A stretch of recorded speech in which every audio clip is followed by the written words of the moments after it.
दिल्ली से सविता आहूजा। संसार में बहुत दुख है प्रभु, भीतर की झील में स्नान करना है, कृपा करो दीनदयाल।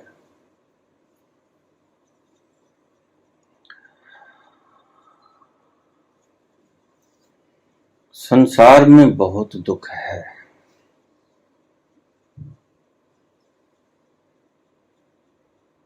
ये जानना है। संसार में बहुत दुख है, ये जानना है।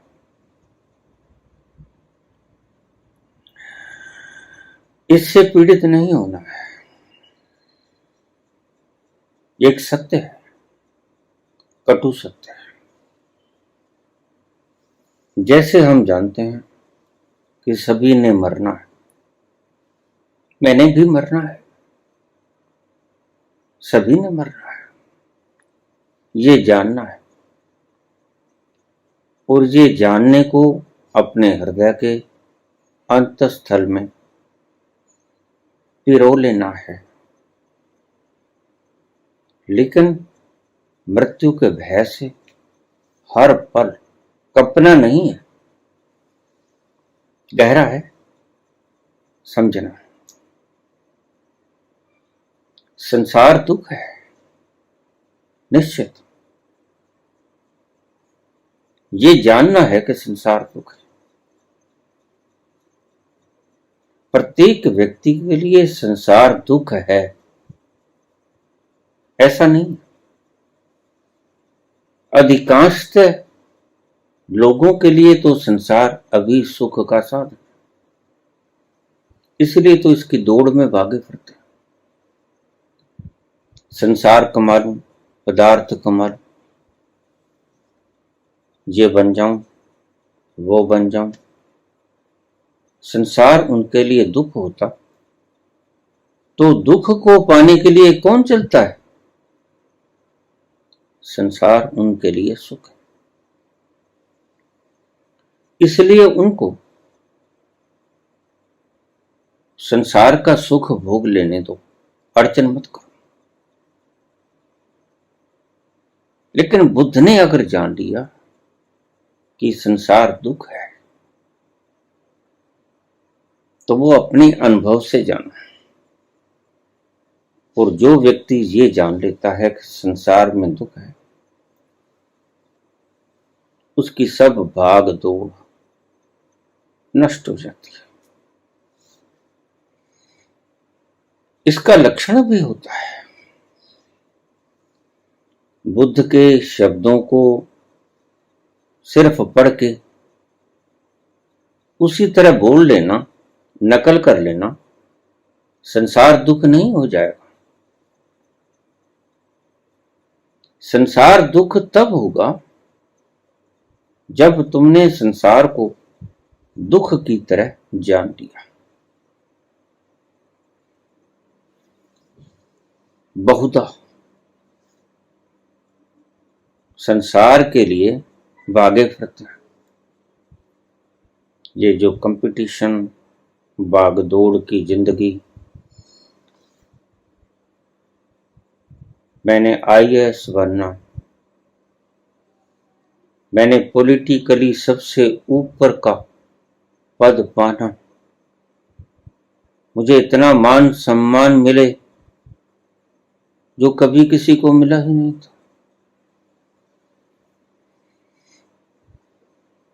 संसार को पाना चाहते हैं लोग, उनके लिए संसार दुख नहीं। लेकिन बुद्ध के लिए सब है। कपिलवस्तु का साम्राज्य है, पत्नी है, पुत्र है, सेवक है, जनता है, सब कुछ है। लेकिन भाग जाते हैं। क्यों भाग जाते हैं? संसार में सुख नजर नहीं आता, ये छलावा है।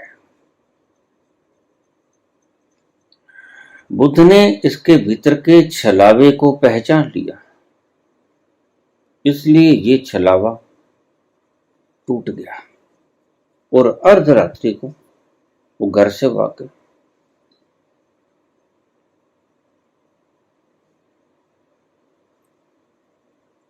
संसार दुख है, यह जानना है। इसे भोगना नहीं है। अब अगला शब्द समझो। बुद्ध ने जाना कि संसार दुख है, लेकिन बुद्ध ने दुख भोगा नहीं। बुद्ध ने दुख से पार जाने का उपाय किया। फिर समझना, संसार दुख है, बुद्ध ने ये जाना। दुख दुख की तरह प्रकट हो गया, संसार दुख है, लेकिन वो रोए नहीं, चलाए, वो घर से भागे क्योंकि दुख है। और उन्होंने वो तत्व पा लिया जो दुखों से पार है। जानना है कि संसार में सुख लगता है, मृग मारीचिका है। कितना ही दूर सुख न मिलेगा। यह उस रेत के समान है, रेगिस्तान के, जिसको कितना ही निचोड़ो, कोलू के भीतर डालो, तेल ना निकलेगा। बालू से कभी तेल निकलता है?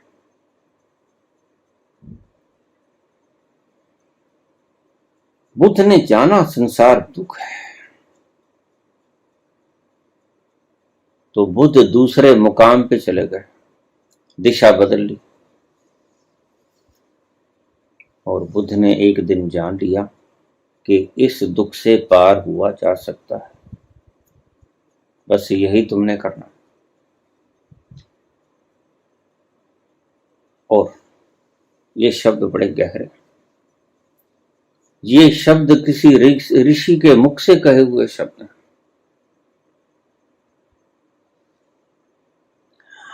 अंतर जगत में, अंतर तीर्थ में स्नान करना है,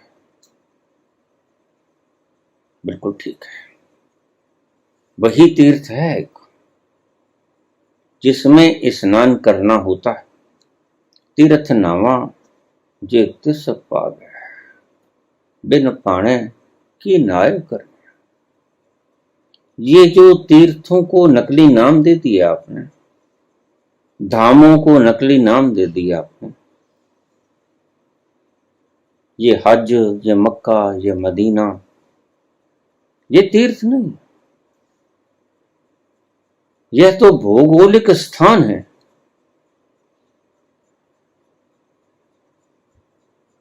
तीर्थ तो तुम्हारे भीतर है। उस तीर्थ में जिसने नहा लिया, बस वो खिल गया, फूल बन गया, कली से सुगंध बिखेरने लगा, जिसने उस तीर्थ में स्नान कर लिया। तीर्थ नामा जे तिस पावे।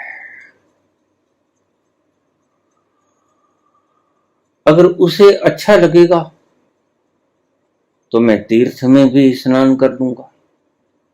अर्थ बड़ा गहरा है।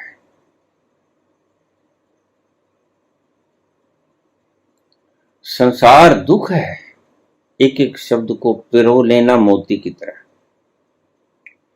इसे जानना है और इसे स्वीकार करना है। इसके साथ युद्ध नहीं करना है, लड़ना नहीं है कि ये दुख मिटे कैसे, नहीं, तो हार जाओगे। अगर तुमने जान लिया कि संसार दुख है, तो लड़ाई स्वतः रुक जाएगी। लड़ाई कब होती है? जब एक तरफ मन का कहता है कि संसार दुख है, और दूसरा तरफ कहता है कि नहीं इसमें सुख है, तो लड़ाई वहां होती है।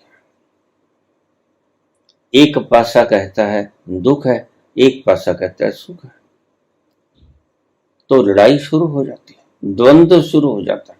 तुम खुद से ही लड़ते हो। काश ये शब्द किसी दिन तुम्हारे हृदय से उठे, तुम्हारे खुद के अनुभव से, गहरे अनुभव के तलों से ये शब्द आए, जैसे बुद्ध के आया कि संसार दुख है। एक क्षण भी ना लगा, छोड़ दिया कपिल वस्तु को, चले गए उसकी खोज में, जहां न दुख है न सुख है। सुख भी नहीं है वहां, दुख भी नहीं है वहां।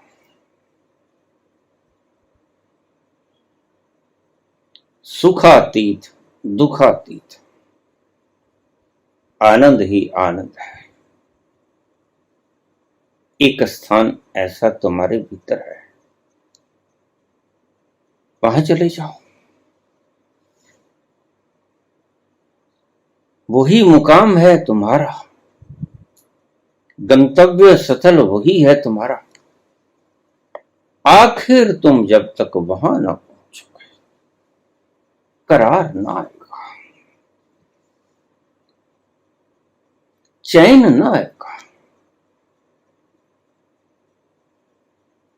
सुख मिलेगा संसार में, दुख मिलेगा संसार में,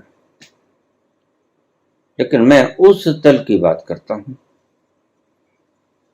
संसार में सुख भी है, संसार में दुख भी है, लेकिन संसार से पार हो जाना है, जहां न दुख है, जहां न सुख है, दोनों से पार है। और जो तल दोनों से पार है वो इतना आनंददायक है, वर्णन में नहीं आता, शब्दों में नहीं आता। तुम साधारण सुख को भी व्याख्यायित नहीं कर सकते, तो उस परम सुख को व्याख्यायित कैसे करो? साधारण सुख को व्याख्यायित करने के लिए तुम्हारी लिपियां अल्प पड़ जाती हैं, क्षुद्र पड़ जाती हैं। साधारण सुख को तुम बखान नहीं कर सकते, साधारण प्रेम को तुम बखान नहीं कर सकते, शब्दों में नहीं आता। जैसे दर्द है, सुख है, दुख है, ये अनुभव शब्दों में आते हैं ना। अगर तुम कहो कि मेरे पेट में दर्द है और दूसरा कहे कि मैं नहीं मानता, मुझे तो दिखाओ, वो दर्द को निकाल के दिखाओ,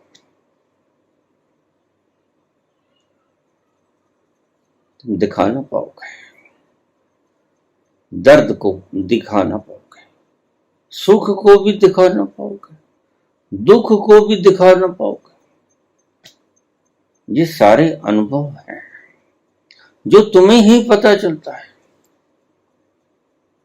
तो सुख संसार में है, दुख संसार में है, ये जानना है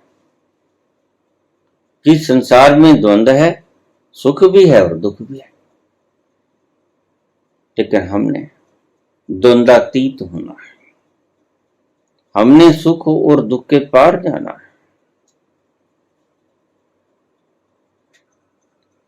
और ऐसा मुकाम घट घट में है, आपके ही भीतर है, बाहर मत ढूंढना। तभी तो गुरु तेग बहादुर कहते हैं, काहे रे बन ढूंढत जाए।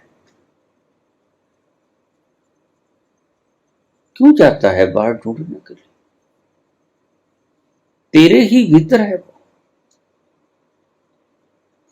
सर्वनिवासी सदा अलिपा, सबके भीतर है, सदा निर्लिप्त भाव से पड़ा रहता है। तो है संग समाए, तेरे संग संग रहता है। काहे रे बन ढूंढत जाए। संसार सुख है, दुख भी है, दोनों ही चीजें हैं। ये जानना है। एक ही सिक्के के दो पहलू, दुख आएगा तो सुख भी आएगा और सुख आएगा तो दुख भी आएगा। और जब तक तुम संसार में रहोगे तब तक तुम द्वंद्व में रहोगे। कभी सुख आया, कभी दुख आया, कभी अच्छी खबर मिल गई, कभी बुरी मिल गई, कभी तुम उदास हो गए, कभी तुम खिलखिलाने लगे। लेकिन ऐसा भी एक मुकाम है जिस मुकाम को संत रहस्य कहते हैं। उस रहस्य की बात कोई विरला ही जानता है। और सच में वो रहस्य की बात को जानने वाला व्यक्ति ही संत कहलाने के योग्य है। जिसने भीतर के तीर्थ में स्नान करके मल मल के नहा लिया।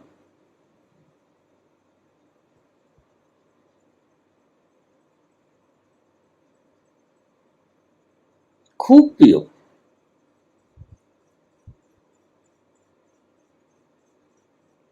इतना पियो कि तुम्हें अपनी भी होश न रहे।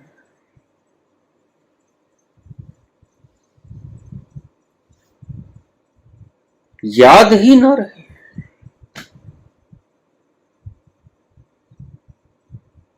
कुछ भी याद ना रहे, ना सुख याद रहे, ना दुख याद रहे। उस तल पर चले जाओ जहां खुशबू ही खुशबू है, जहां खुमारी चढ़ती है। आज इस दर्द पिला दो के न कुछ याद रहे। आज इस दर्द पिला दो के न कुछ याद रहे। बेखुदी इतनी बढ़ा दो कि न कुछ याद रहे। आज इस दर्द पिला दो कि न कुछ याद रहे। कुछ इस दर्जा पी लो,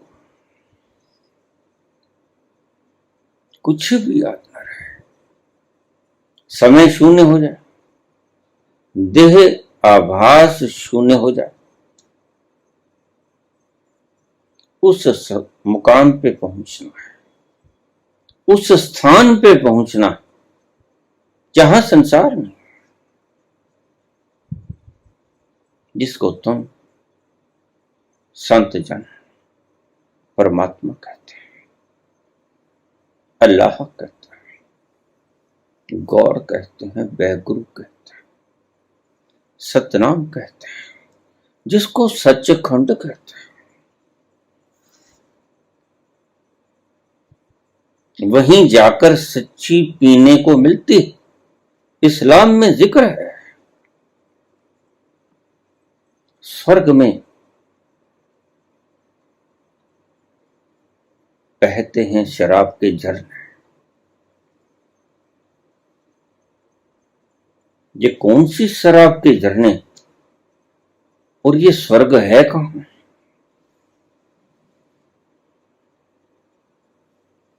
लेकिन तुम इन्हें बाहर ढूंढते हो और सारे संत तुम्हें समझाते हैं, नकारा हो जाते हैं।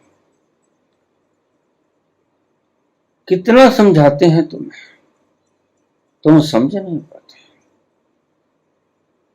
तुम बाहर ढूंढते हो वह स्वर्ग, भौगोलिक स्थान बताते हो। पुराणों में इनकी दूरियां भी लिखी गई हैं, लेकिन इस स्वर्ग की बात इस्लाम नहीं करता। इस्लाम उस स्वर्ग की बात करता है जो सबके भीतर है, घट घट के भीतर है।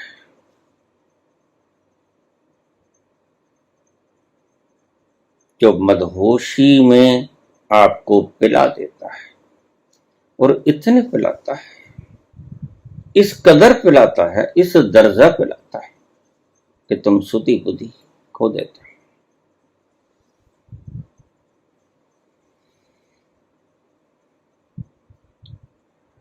बिल्कुल, संसार सुख भी है और दुख भी है,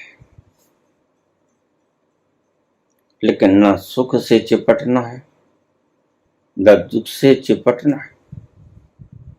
अगर तुम किसी से भी चिपटे तो याद रखना तुम उलझ जाओगे, बार बार फिर आना पड़ेगा, कोल्हू के बैल की तरह चक्कर काटते रहोगे। सुख और दुख के बीच में,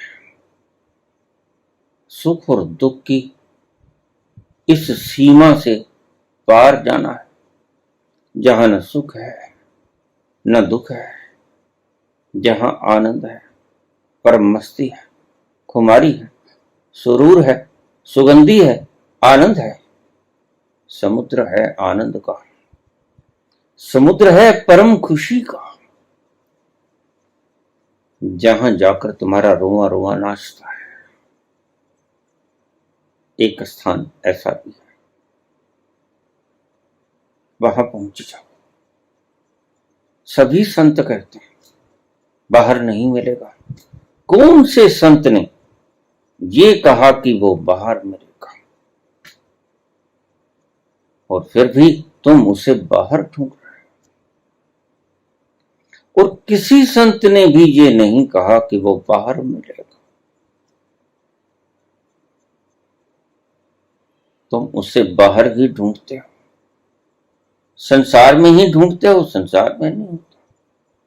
संसार के पार जो चला जाता है उसको मिलता है। ये आनंद है जो सुख और दुख की सीमाओं को पार कर देता है। वहां पहुंचना है। भीतर के तीर्थ में नहाना है, हाँ वही है तीर्थ। वहां जाके मलमल के नहाओ। बाहर के तीर्थों में, गंगा में, यमुना में, सरस्वती में, संगम में डुबकी मत लगाओ, बेकार। ये तो सही आपके तन की मैल को भी ना धो पाएंगे, इससे ज्यादा तो आप घर पे नहा ले। ये बेवकूफियां छोड़ो। बहुत भटक लिया, बहुत जन्म बीते मेरे माधो, ऐ जन्म तुम्हारे लेख है। जब तक तुम्हारे भीतर ये संकल्प नहीं जगता, बहुत हुआ। ऐ जन्म तुम्हारे लेख है।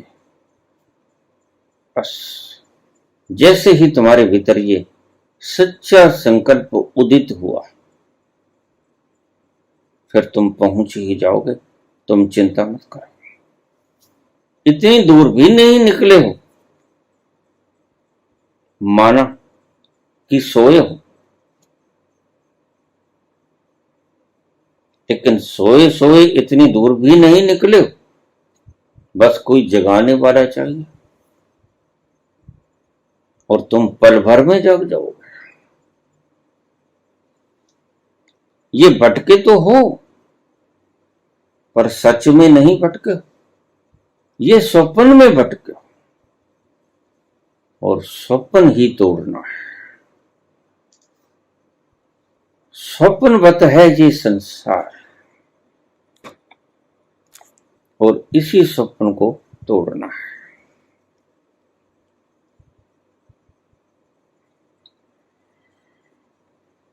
बाबा जी, क्या हमारी तरह संत जन भी कभी उदास, मायूस या परेशान होते होंगे, या फिर हमेशा आनंद की स्थिति रहती है? हम कभी कभी बहुत बेचैन हो जाते हैं, कभी कारण होता है और कभी कारण नहीं भी होता। गहरी शांति में डूबना चाहते हैं। कौन नहीं चाहता गहरी शांति में?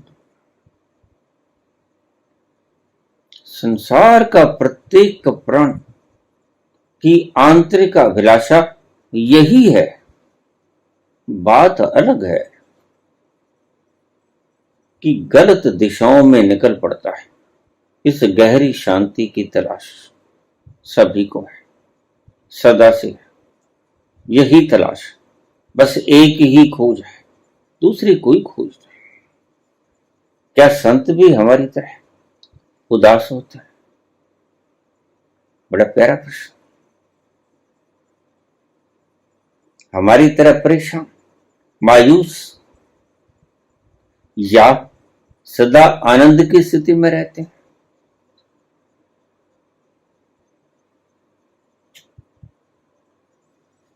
बिल्कुल, संत भी परेशान होते हैं, संत भी दुखी होते हैं, संत भी उदास और निराश होते हैं।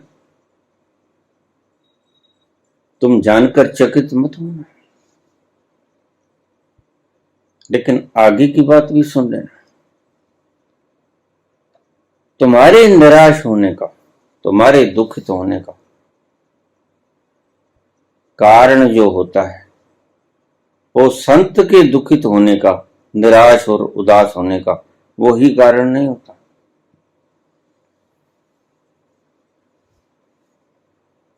कारण बदल जाते हैं, भावनाएं वही होती हैं। तुम उदास होते हो किसी और कारण से, और संत उदास होते हैं किसी और कारण से। उदास होते हैं, दुखित होते हैं, द्रवित होते हैं, लेकिन कारण बदल जाते हैं। तुम उदास होते हो, कुछ चाहा था, नहीं मिला। तुम दुखी होते हो, कुछ बनना चाहा था, नहीं बने। तुम परेशान होते हो, कुछ तुम्हारी लिमिटेशंस को क्रॉस कर देती हैं भावनाएं, सर्कमस्टेंसेस जीवन के, तो तुम निराश होते हो, उदास होते हो। लेकिन संत इसलिए उदास नहीं होते कि उन्होंने कुछ चाहा था, मिला नहीं। उनको तो वो मिल गया जिसके मिलने से चाहत ही खत्म हो जाती। वो उस तल पर चले गए जहां कोई चाहत शेष बची। वह इसलिए उदास नहीं होते, वह दुखित इसलिए नहीं होते कि उन्होंने कोई दाव लगाया था, वो गलत पड़ गया, नुकसान हो गया। संसारिक व्यक्ति इसलिए दुखी होगा कि उसे नुकसान पड़ेगा, लेकिन संत इसीलिए दुखी नहीं होगा। इसलिए मैं कहता हूं कारण बदल जाएंगे, भावनाएं वही रहेंगी।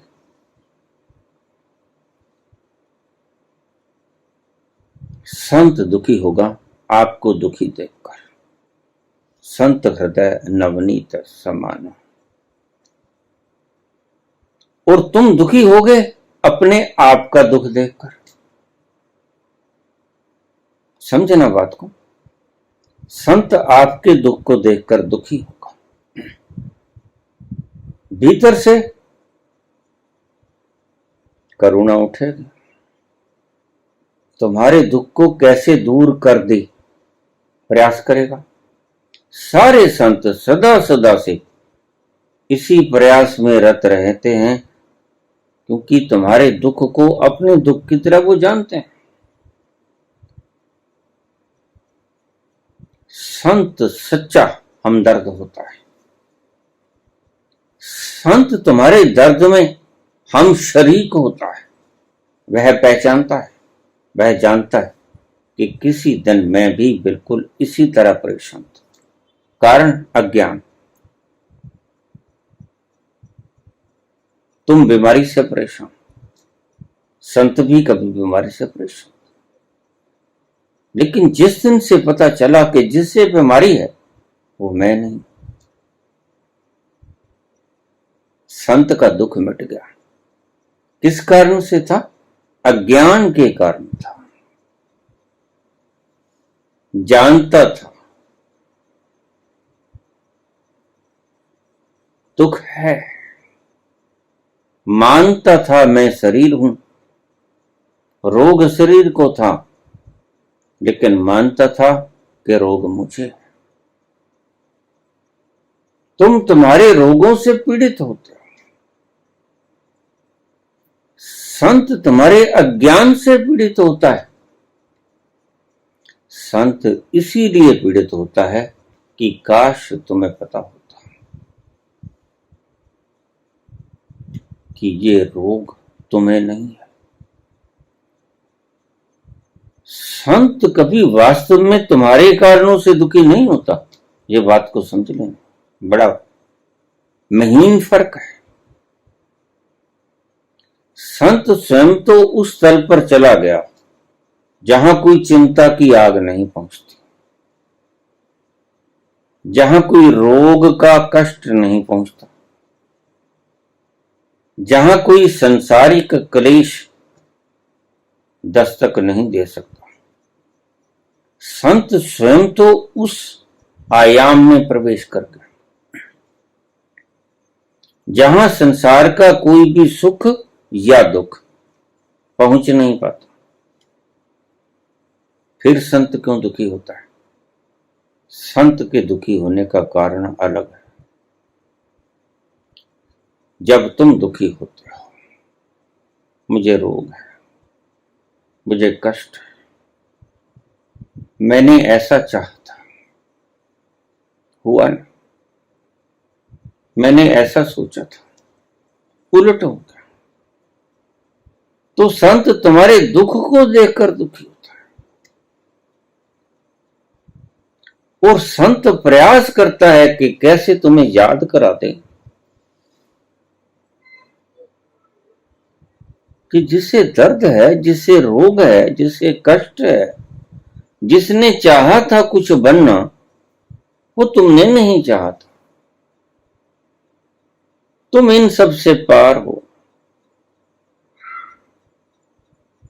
तुम इन सब से दूर हो, तुम्हारा अस्तित्व इनसे परे का अस्तित्व है।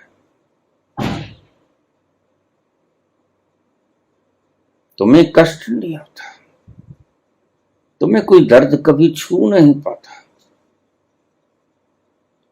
तुम्हें कोई क्लेश कभी सता नहीं सकता, तुम्हें कोई रोग कभी तड़पा नहीं सकता, तुम्हें कोई दर्द बेचैन नहीं कर सकता, कोई दर्द तुम्हारी चीख नहीं निकाल सकता।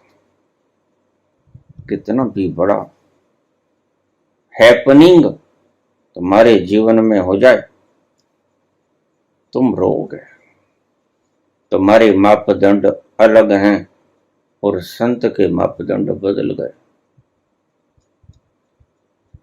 उन्हीं इंसिडेंट्स, हैपनिंग्स के बीत जाने पर संत नहीं दुखी होगा। संत सब सुख दुख समकर जानी, उसने जान लिया है कि ये सुख और दुख परिधि पे हो रहे हैं, मैं केंद्र पे मौजूद हूं, मैं इससे अछूता हूं, मुझे न दुख सताता है न सुख, मैं सुख और दुख दोनों से परे हूं। जो ये जानता है वो ही संत है, जो तुम्हें दिलासा देता है कि फिक्र मत करो, आज दुख है, कल सुख हो जाएगा। वह संत नहीं, वह तो तुम्हारे जैसा ही है, तुम्हारे सिक्के के पहलू को पलट के दिखा रहा है। आज दुख है तो फिक्र मत करो, कल सुख भी आएगा।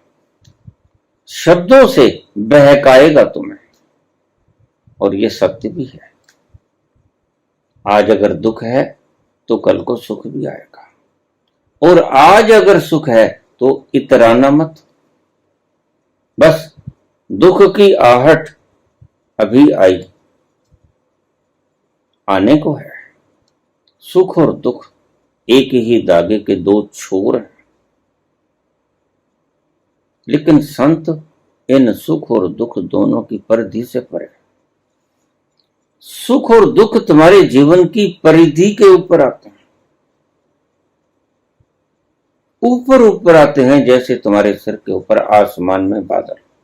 तो बादल तो तुम हो नहीं, तुम रोज जानते हो काले बादल आए, मेघ आए, क्या तुम डरते हो? मेघ बरसते हैं, मूसलाधार बारिश होती है। सफेद बादल आते हैं चले जाते हैं, हवाएं उड़ा के ले जाती हैं। तो क्या तुम दुखी होते हो?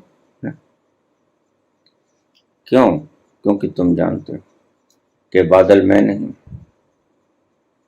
बादल घनेरे भी हैं, काले भी हैं, तो मैं नहीं।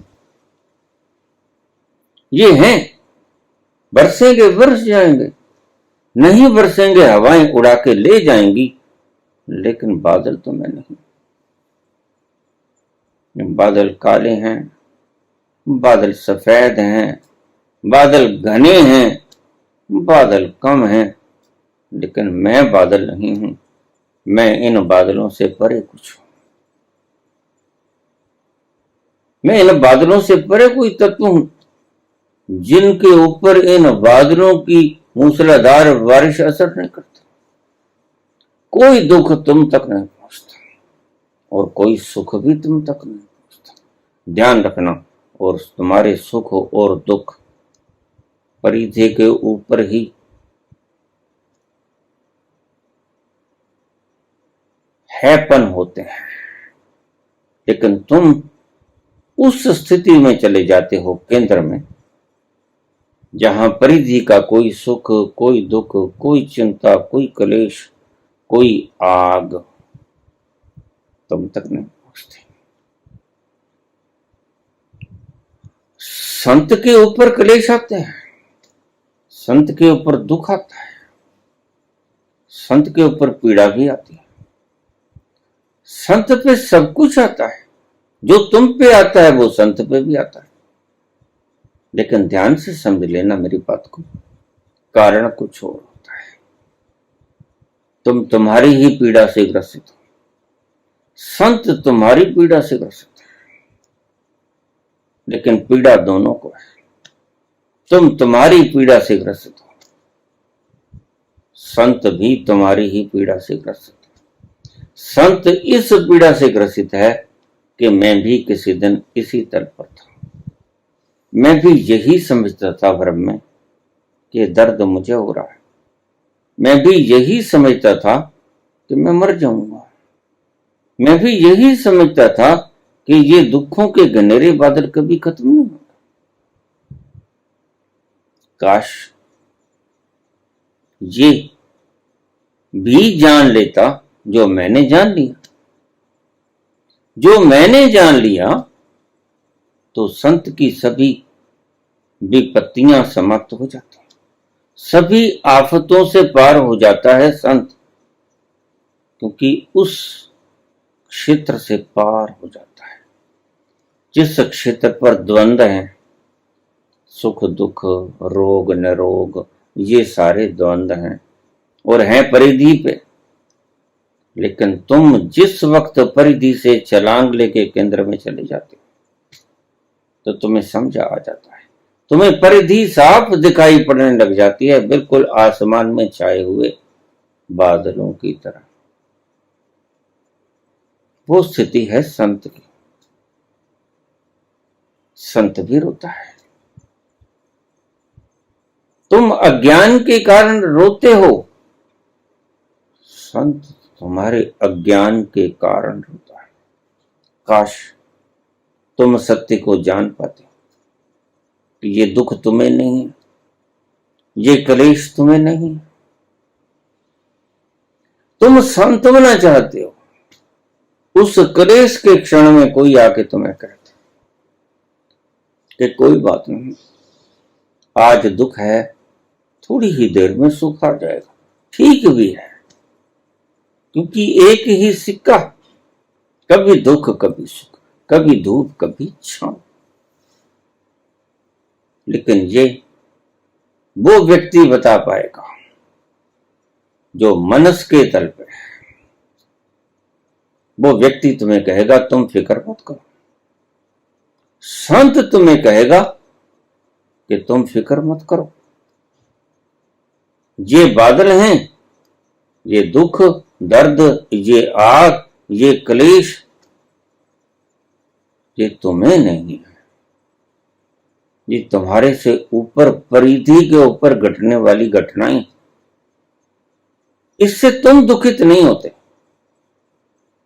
और तुम उस तल पर निकल जाओ जिस तल पर कोई आग नहीं पहुंचती। भगवान कृष्ण ने यही शब्द कहा है, जिसको शस्त्र नहीं काटता वहां किसी शस्त्र का प्रभाव नहीं होता। नैनम छिदन्ति शस्त्रान, वहां कोई आग नहीं पहुंचती तुम्हारे कलह क्लेश की, कोई विपत्तियों की, कोई घबराहटों की, कोई द्वंद्वों की, कोई आपत्तियों की, कोई आफतों की आग वहां नहीं पहुंचती, कोई चिंता की आग वहां नहीं पहुंचती। तुम उस तल पर विराजमान हो।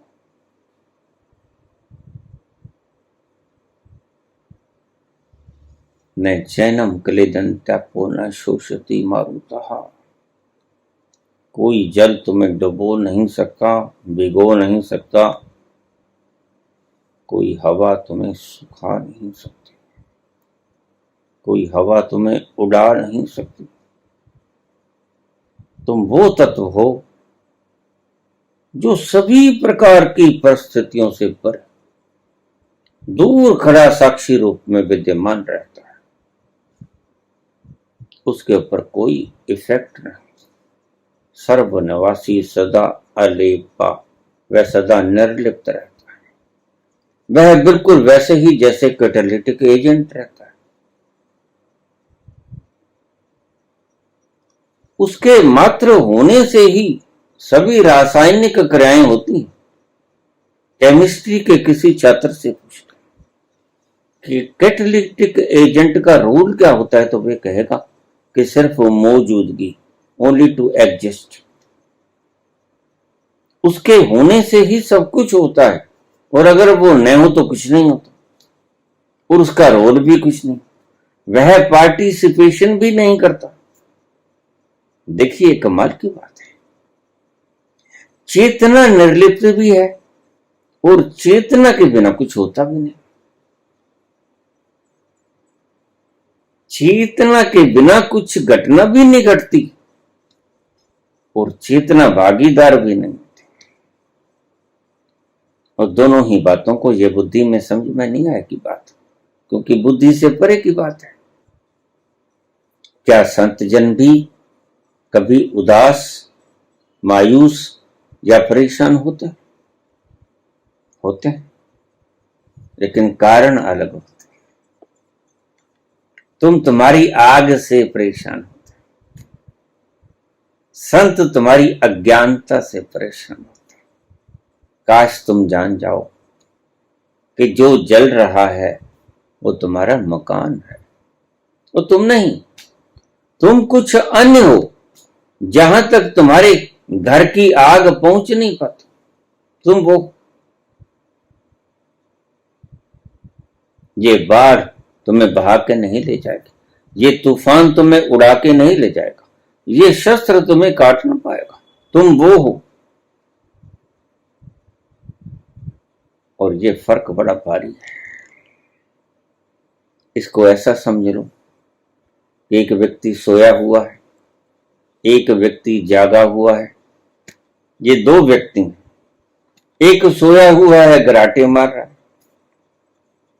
एक आदमी की जाग खुल गई, वो घूम फिर रहा है। और ध्यान से समझना, दोनों हैं तो मानव, और दोनों में कोई फर्क नहीं। एक तल पर तुम और संत में कोई फर्क नहीं। अपने आप को इतना हीन मत समझना कि संत बड़ा श्रेष्ठ है। नहीं, संत तुम जैसा ही है। संत श्रेष्ठ नहीं, फर्क थोड़ा सा है। संत भी तुम जैसा ही इंसान है। फर्क क्या है? फर्क सिर्फ इतना है कि संत जाग क्या है, उसकी नींद खुल गई। वह जागकर सब देखता है, वह जागकर ये भी देखता है कि तुम सोए पड़े गुराड़े मार रहे हो। लेकिन याद रखना, अगर संत तुम्हें हिलाएगा, झिंझोड़ेगा, तो तुम भी जाग जाओगे। बस इतना सा फर्क है। इसे ही बुल्ले कहते हैं। बुल्लिया रब दा की बन, उधरों पुटना ते इधर लाना। दोनों बराबर हैं, अमृत पुत्र हैं परमात्मा का। एक सोया है, एक जागा है। जिस दिन जागा हुआ व्यक्ति सोए हुए को जगा देता है, झिंझोड़ देता है, तो वह जागा हुआ बिल्कुल वैसा ही हो जाता है, गुरु जैसा। पार्स और गुरुदेव में बड़ो अंतरो जान। पार्स और गुरुदेव में बड़ो अंतरो जान। वो लोहा कंचन कर है। पारस तो लोहे को कंचन बना देता है, सोना बना देता है। गुरु कर ले आप समान।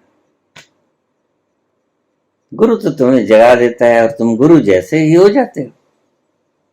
तो तुम अपने आप को हीन मत समझना, तुम अपने आप को कमतर मत आंकना, तुम अपने आप को इतना डिप्रेशन में मत ले जाना कि हम तो नीच हैं, हम तो चरण धूली हैं। नहीं, तुम चरण धूली नहीं, तुम भी शीश पर रखने योग्य हो, तुम मुकुट हो, तुम चरण धूली नहीं। किसी ने तुम्हें गलत समझा दिया, तुम्हारे मन ने ही तुम्हें गलत समझा दिया, बहका दिया कि तुम संतों की चरण धूली हो। नहीं, तुम संतों के समान हो। जिस दिन संत ने तुम्हें जगा दिया, उस दिन तुम भी संत ही हो जाओगे। गुरु कर ले आप समान। सो उदास होता है संत, दुखित होता है संत, पीड़ा में होता है, लेकिन उसका कारण अलग होता है। अन्यथा तो वो हर वक्त अपने आनंद में मस्त रहता है। वो उदास भी होता है तो उसकी उदासी अंतस तक नहीं जाती। वो दुखी भी होता है तो उसका दुख बाहर बाहर रहता है, मानसिक तल पे रहता है, बौद्धिक तल पे दुख होता है, हृदय के अंतस तल तक उसके खुद के आवाज तक नहीं पहुंचता। तुम्हारा दुख तुम्हें दुखित करता है। संत का दुख उसे दुखित नहीं करता, क्योंकि संत जिस तल पर जा बैठा है वहां दुख की पहुंच ही नहीं। संत ने तल बदल लिया, जैसे तुम गेयर बदलते हो। जो कार ड्राइविंग करना जानते हैं वो जानते हैं, गेयर बदलते हो, पहले गियर में फिर टॉप में डाल देते, संत ने गियर बदल लिया है, तुमने गियर नहीं बदला है। बस ये गियर को बदलने की कला ही ध्यान है। तुम गियर को बदलना सीखो। बाहर से यात्रा शुरू कर दो, बाहर से सारी शक्ति को खींच लो, केंद्रित कर लो खोपड़ी में, वहां से फिर गियर बदलो, नीचे उतरो, नीचे उतरो, हृदय स्थल पर आ जाओ, फिर गियर बदलो, फिर टॉप में चले जाओ। और टॉप क्या है? टॉप है तुम्हारा निवास स्थान, सर्वनिवासी सदा अलेपा। तो हे रंग, तो हे संग समार, काहे रे बन खोजन जाए। तुम ये गियर बदलना सीख लो। अभी तो तुम बाहर की चीजों से प्रभावित होते हो, अभी तो तुम बाहर की चीजों से दुखित भी होते हो और खुशी भी होती। लेकिन संत बाहर की चीजों से दुखी नहीं होता। उसके लिए हर्ष और शोक दोनों समान होते हैं, क्योंकि वह जान गया है कि जिसे हर्ष है वो मैं नहीं, जिसे शोक है वो मैं नहीं, जिसे रोग है वो मैं नहीं, जिसे सुख है आराम है वो मैं नहीं। इसलिए संत जहां होता है जंगल में मंगल हो जाता है। संत को तुम्हारे बड़े आवासों की आवश्यकता नहीं होती, तुम्हारी वासनाओं को बड़े आवासों की जरूरत पड़ती है। संत को तुम्हारी चमचमाती कारों की आवश्यकता नहीं होती, तुम्हारी वासनाओं को चमचमाती कारों की आवश्यकता होती। और अगर संत भी चमचमाती कारों की अपेक्षा करे तो वह संत नहीं है, वो संत के रूप में एक छलावा है। जिसकी सभी इच्छाएं मिट गईं वो है संत, जो कोई कामना ही नहीं करता, जो बैठा है तो बस बैठा है। और पूछा है कि क्या वो सदा आनंदित रहता है? बिल्कुल, क्योंकि वो आनंद स्वरूप है, उसका अपना रूप आनंद है, तो आनंद को वो छोड़ ही नहीं सकता। चाहता हुआ भी वह आनंद को छोड़ नहीं सकता।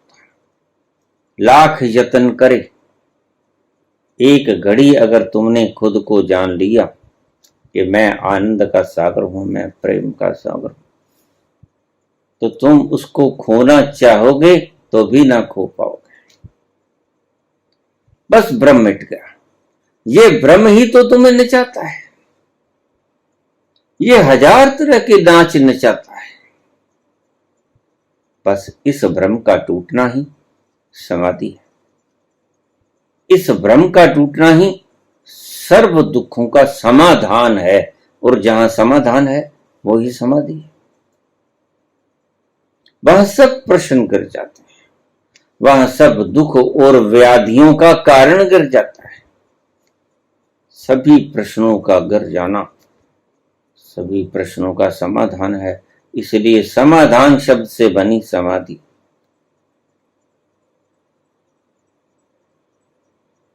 संत सदा आनंद का रस पान करता रहता है। जिस घड़ी तुम संत को उदास देखते हो तो उसको बाहर बाहर से उदास देखते हो, अंतस में तो वो वही जाम पिए रहता है, अंतस में तो वो मस्त है। उसकी अंतस की आत्मा, उसका तल कभी दुखित नहीं होता। बाहर बाहर की परिधि पे वो दुखित होता है तुम्हारे दुख देखते, भीतर उसके दुख पहुंच ही नहीं सकता। वो ऐसे मुकाम पर अवस्थित हो गया है जिसे भगवान कृष्ण ने कहा स्थिति प्रज्ञ हो जा। वह अवस्थित हो गया है अपनी प्रज्ञा के भीतर, वो है संत।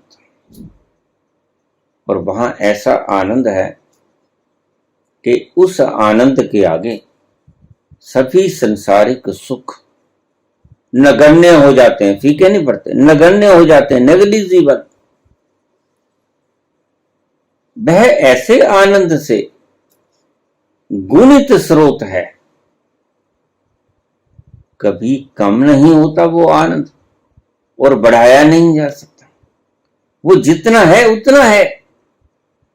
वो एक बार की आप उसमें छलांग लगा देते हो, बस वो आनंद न घटता है न बढ़ता है। इसलिए उस आनंद का बखान नहीं हो सकता, उस आनंद को शब्दों में पिरोया नहीं जा सकता, उस आनंद को, अनुभवों को व्याख्याकृत नहीं किया जा सकता। उस आनंद को व्यक्त करने का कोई अल्फाज नहीं, कोई भावना नहीं, कोई रास्ता नहीं, कोई इशारा नहीं कि आप उस आनंद को, जो उस तल पर जाकर आप रस को पीते हो, उसको व्याख्यायित कर सको किसी भी माध्यम से। वैसा रस है जिसको जब तुम पी लेते हो तो फिर उसे तुम बता नहीं सकते। जैसे कबीर ने कहा, जो गूंगा गुड़ खाई के कहे कौन मुख स्वाद। जीवा नहीं है वर्णन करने के लिए कौन से मुख से स्वाद कहे। तुम्हारे अल्फाज इतने अल्प हैं, तुम्हारी लिपियां इतनी क्षुद्र हैं कि उस आनंद को बांध नहीं पाती अपने भीतर। उस अल्फाज के गागर वे सागर समातन। इसलिए लोग कहते बाबा समझ नहीं आया। मैं कहता हूं समझ आएगा में नहीं पुत्र, ये तो पिया ही पड़ेगा। भला ये समझने की चीज थोड़ी। आप एक मधुर रस युक्त कोई चीज पी लेते हो और कहते हो आह,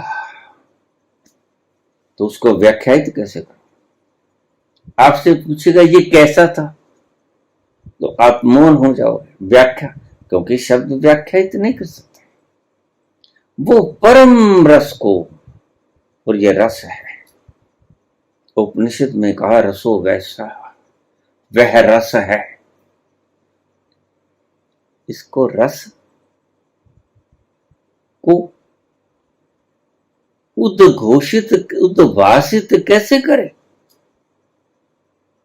इसको कैसे शब्दों में डालें,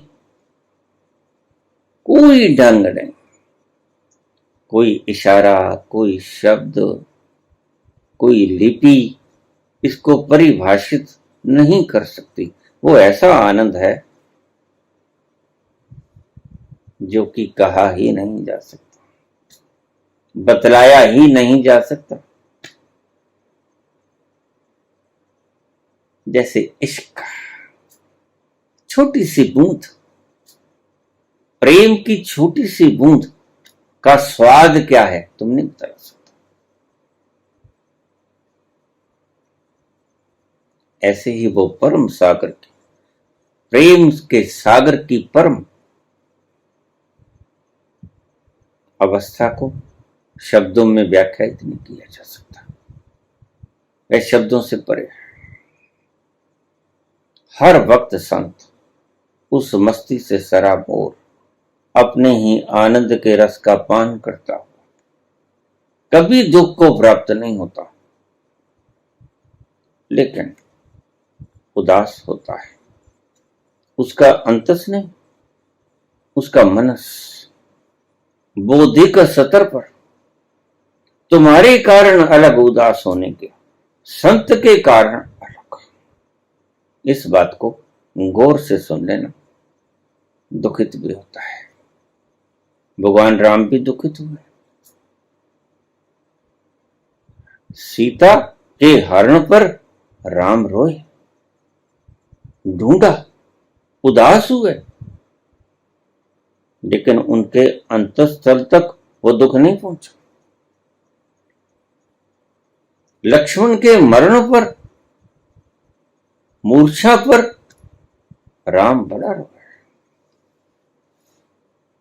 लेकिन वो रोना उनके बौद्धिक सतर तक था, उनके अंतस में प्रवेश नहीं किया।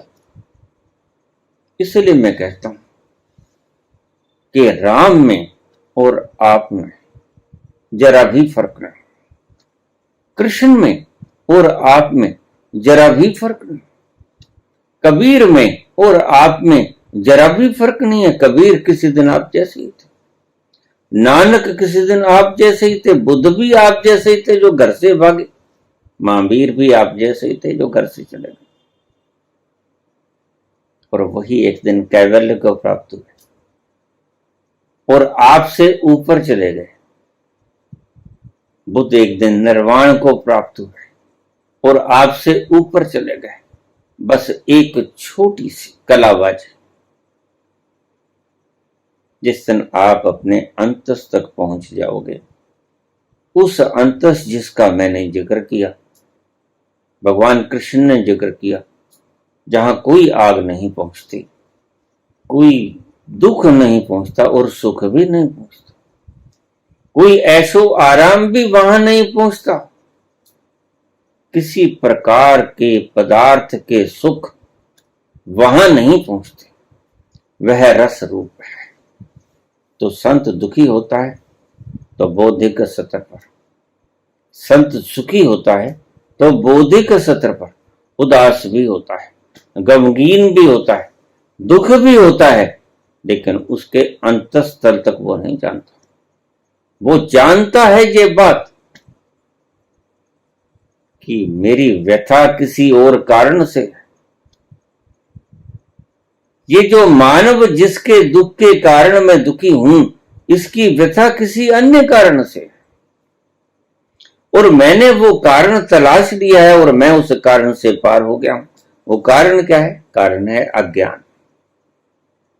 बस तुम जानते नहीं कि तुम कौन है। तुम सोए सोए परमात्मा है और संत जागा जागा परमात्मा है। इतना सा ही फर्क है। इसलिए बुल्ला कहता है, बुलिया रब दा की बां, उधरों पुटना ते इधर। इतना सा ही फर्क है, कोई बहुत ज्यादा फर्क नहीं, कोई बहुत वक्त नहीं लगता कि लाखों जन्म बीत जाएंगे। नहीं नहीं, तुम चाहो तो करोड़ों जन्म बिता दो और बात अलग है, तुम भटक सकते हो, लेकिन वो तुम्हारी इच्छा है, वो तुम्हारी स्वतंत्रता है। अन्यथा पहुंचने में कोई देर नहीं लगती। जब पहुंचोगे तो एक पल में पहुंचोगे, याद रख लेना इस बात को। सुरत कलारी भई मतवारी, सुरत कलारी भई मतवारी, मधवा पी गई बिन बोले, मधवा पी गई बिन तोले, बिन तोले, मधवा पी गई बिन तोले। बिना तोले उस तल पर जाकर उस मधवा को पी लो, तुम भी निहाल हो जाओगे, अंतर दर्शन हो जाएगा, अंतर के तीर्थ में नहा लोगे और फिर दुख तुम्हारे पास फड़क भी ना पाएगा। ये चिंता तुम्हारे पास कभी आभास भी नहीं होगा इसका। ये दुख तुम्हें जलाएगा नहीं, तुम परम प्रसन्नता के आगोश लिपटे लिपटे अपना जीवन बिता दोगे। ईश्वर करे आज इस कृष्ण जन्माष्टमी के दिन तुम कृष्ण बन जाओ। कृष्ण की पूजा मत करो, कृष्ण ही बन जाओ। तुम बन सकते हो। जागे हुए कृष्ण और सोए हुए कृष्ण एक पल का फर्क होता है। थोड़ा सा झिंझोड़ा गुरु ने और तुम जागे हुए कृष्ण बन जाओ। पूजा करने में अपना व्यर्थ समय मत करना। जागने में गुरु की तलाश करना, कौन जगा सकता है? बस सारा वक्त गुरु तलाशने में लगा देना, तुम्हें जगा कौन सकता है? सोए सोए कृष्ण हो तुम, सोए सोए राम हो तुम, सोए सोए कबीर नानक हो तुम, बुद्ध हो, महावीर हो, और किसी क्षण भी जाग सकते हो। जागने में एक पल लगेगा। काश तुम किसी दिन, किसी पल उस तल को छू लो और तुम्हारी भी सभी आपदाएं खत्म हो जाए। सब कलेश, सब कष्ट, सब आगे, सब भस्मीभूत हो जाए। धन्यवाद।